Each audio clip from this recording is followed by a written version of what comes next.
Dios les bendiga a todos, hermanos, bendecidos. Estamos acá continuando nuestro estudio bíblico. Comenzamos con la lectura de hoy titulada Una adivinanza. Vamos a estar mirando en el libro de Jueces, capítulo 13, versículos 2 hasta el capítulo 14, versículo 5. Vamos a seguir orar. Amado Dios, gracias, Padre, por esta oportunidad de estudiar tu palabra. Gracias, Señor, porque mientras pasa más el tiempo, Padre, ya vamos en nuestro cuarto mes de este estudio. Te pedimos, Señor, que podamos seguir creciendo, Padre, en entendimiento y asimismo, Padre, poder acercarnos más hacia ti, Señor, diariamente. Te agradecemos, Padre, todas estas cosas, Señor, y asimismo lo ponemos esto en tus manos. En el nombre de Jesús, háblanos, mi Dios. Amén y amén.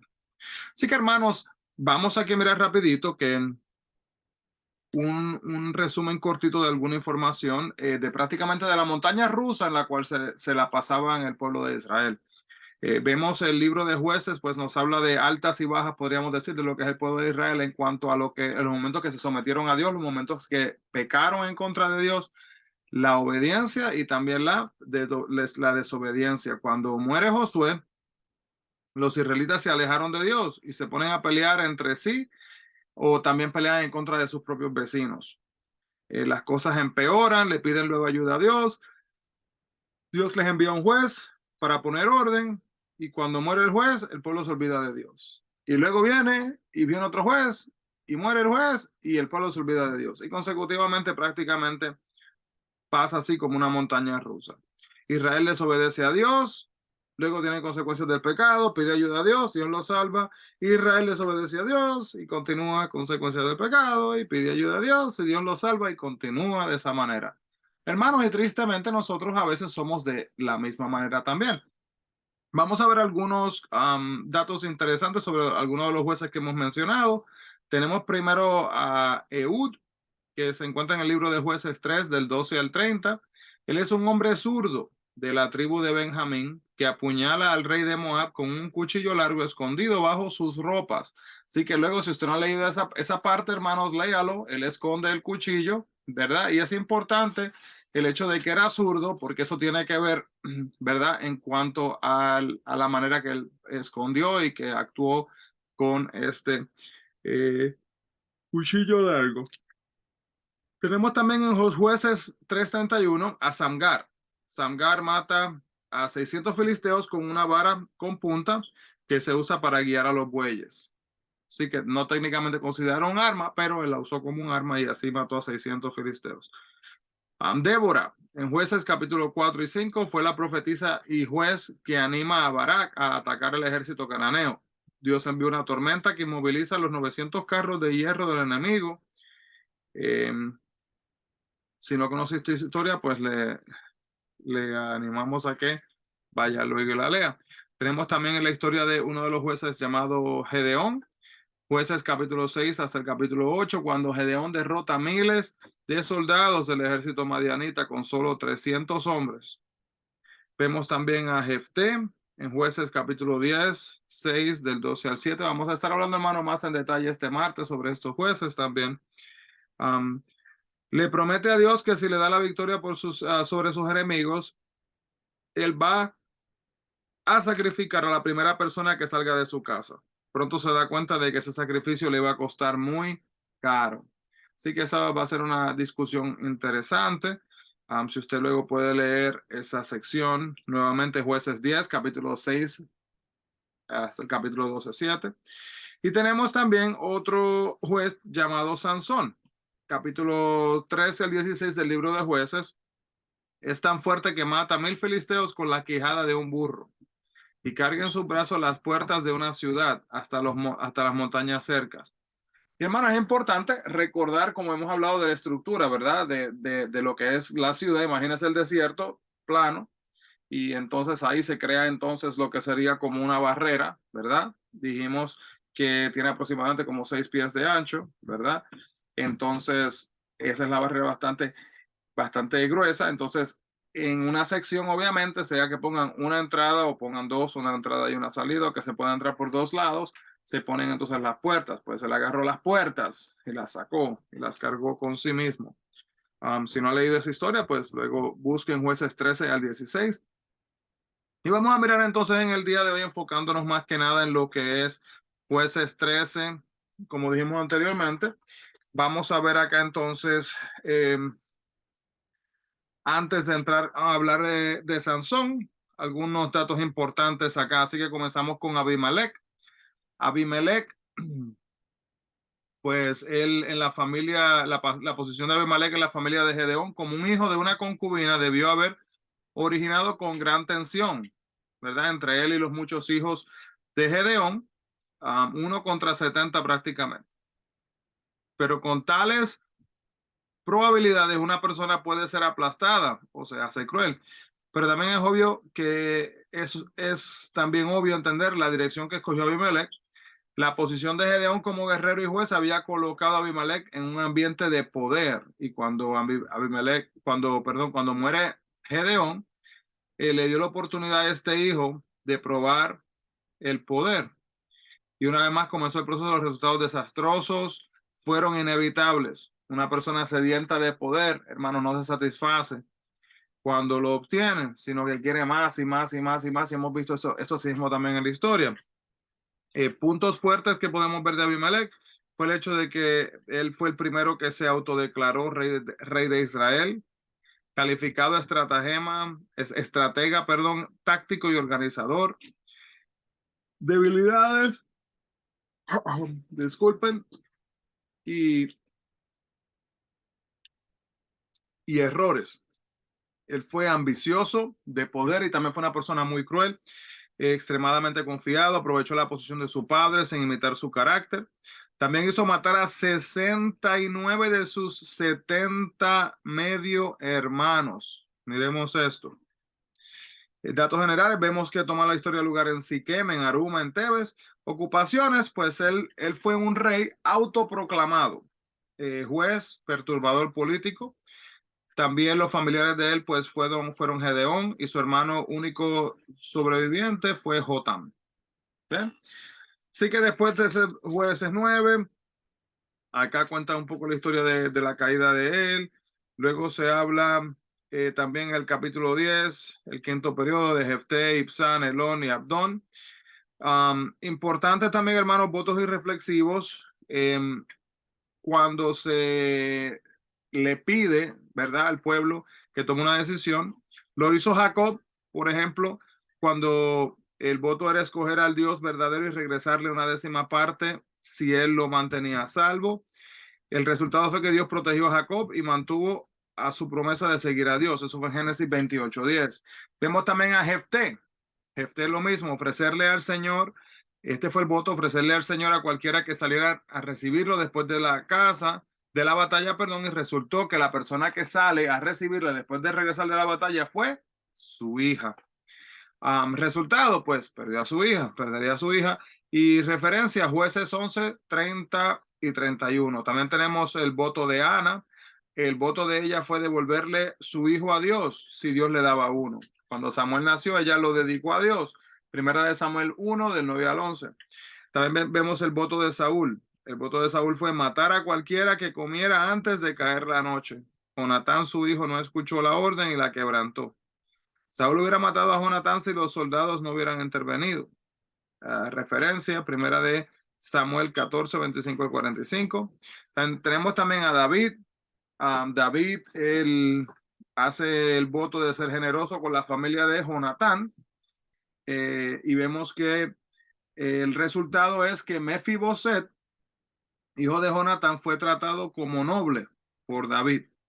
Segunda de Samuel 9:7. Es una historia muy bonita, hermanos, y nos ayuda verdaderamente a poder entender y vivir lo que es el amor verdadero. También tenemos a Itai. Itai hace el voto de permanecer leal a David. Él, como resultado, él llegó a ser uno de los grandes hombres del ejército de David. Y eso lo podemos ver en segunda de Samuel, capítulo 15, 21. Tenemos también a Micaías. Micaías tiene el voto de decir únicamente lo que Dios le ordenara que dijera. Y el resultado fue que fue encarcelado en Primera de Reyes 22:14. También tenemos a Job, que el voto de él es que él no se estaba rebelando contra Dios. Y el resultado fue que fueron restauradas sus fortunas en Job 27, capítulo 2. También tenemos a Herodes Antipas. Y el voto era dar a la hija de Herodías, todo lo que ella pidiera. Herodes fue forzado a ordenar la muerte de Juan el Bautista en Marcos 6, 22 y 23, si se acuerdan de esa historia. Y también, como último, tenemos a Pablo. El voto de Pablo fue ofrecer un sacrificio de acción de gracias en Jerusalén. Llevó a cabo el sacrificio a pesar del peligro. En Hechos 18, 18. Bien. Luego el capítulo 12, ahí comienza lo que es la historia continúa la historia de Jefté. Y déjenme le voy a dar una información de Jefté antes de meternos a la historia de Sansón, que es la que vamos a estar hablando en el día de hoy. Así que puntos fuertes de Jefté, mencionado en la galería de fe de Hebreos 11, controlado por el Espíritu de Dios, brillante estratega militar que negociaba antes de pelear. Debilidades. Estaba amargado por el trato que recibió de sus medios hermanos. Hizo un voto apresurado y necio que le resultó muy costoso. Lecciones de la vida. ¿Qué podemos aprender de la vida de Jefté?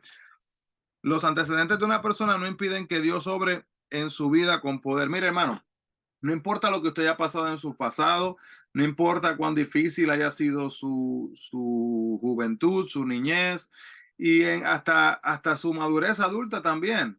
Si usted está hoy día abriéndole el corazón a Dios, Dios está dispuesto a recibirle con brazos abiertos y a encontrarle donde usted se encuentra en este momento y a trabajar con usted. Así que la ocupación de él era guerrero y juez. La historia tomó lugar en Galat y los familiares, el padre fue Galat también. Bien, así que hermanos, miremos acá el capítulo 14 de Sansón, pero vamos a aprender un poquito de Sansón para así entender mejor la historia que ya la estuvieron leyendo en el libro. Desde su nacimiento fue dedicado como nazareo a Dios. Fue conocido por sus hazañas de fuerza. Fue mencionado en la galería de la fe de Hebreos 11.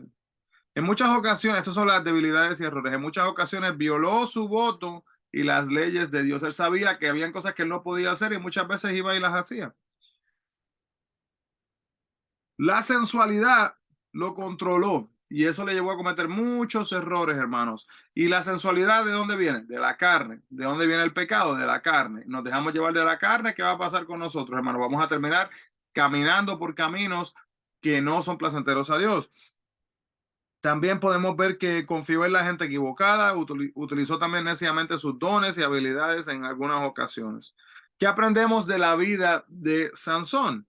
Pues que gran fuerza en un aspecto de la vida no compensa las debilidades de otros aspectos. La presencia de Dios no aplasta la voluntad de una persona. Eso es bien importante, hermanos, porque algunas veces la gente habla como, Dios mora en mí, yo tengo el Espíritu Santo dentro de mí, y por eso yo no voy a pecar, no voy a hacer nada malo. Hermanos, mora y nos ayuda y nos dirige, ¿verdad? Nos instruye, nos redarguye el Espíritu Santo y nos ayuda a poder discernir, a diferenciar entre lo bueno y lo malo.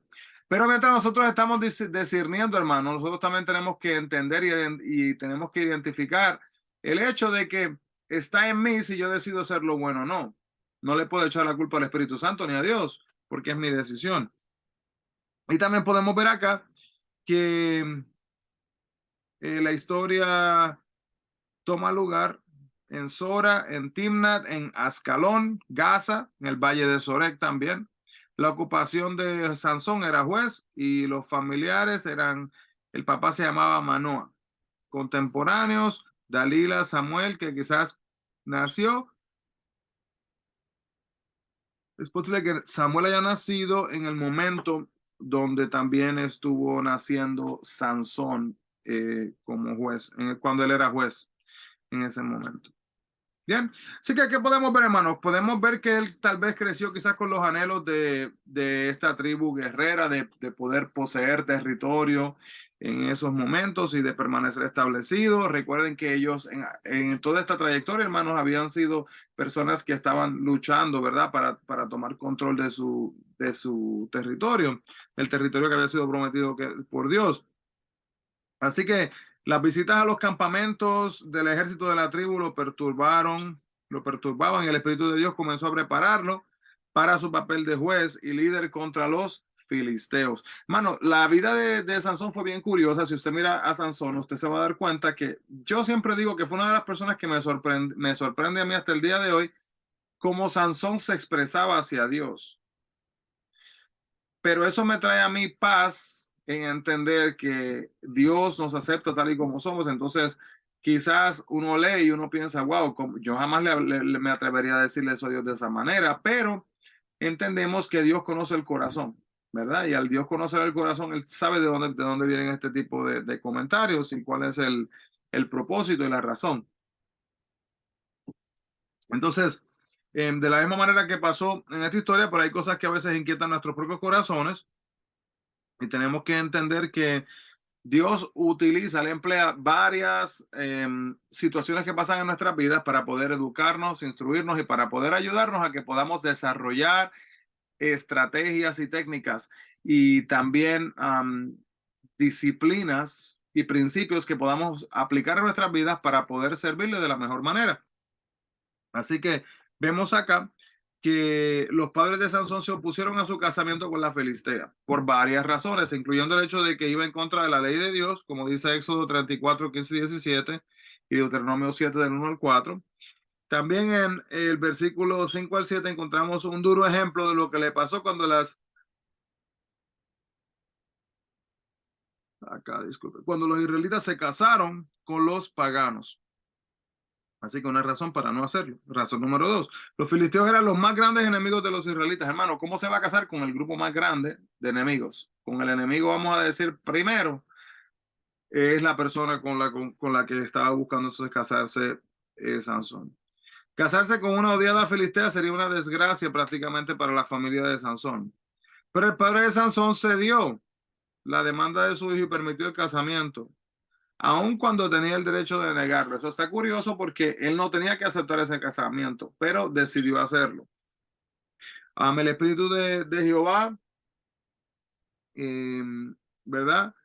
Estaba con Sansón y vamos a ver cómo es que Dios usa a Sansón más en la historia. Oremos. Amado Dios, gracias, Padre, por esta oportunidad de continuar estudiando tu palabra y de escuchar, Padre, de la vida de Sansón y de aprender de su vida. Te pedimos, Señor, que nos deje entendimiento y que nos guíe, Señor, para que podamos nosotros crecer y depender de ti, entendiendo, Padre, que un día a la vez nos guiarás, nos guardarás, nos bendecirás y que debemos, Padre, de estar buscando agradarte con nuestras palabras, con nuestros pensamientos, Padre, y con nuestras acciones. Guíanos, Señor, y guárdanos y permite que así mismo podamos tener un día bendecido para la gloria y la honra tuya. En el nombre de Jesús. Amén y amén. Así que, hermanos, Dios les bendiga grandemente. Recuerden, busquemos la presencia del Señor. Nos veremos pronto. Bendiciones.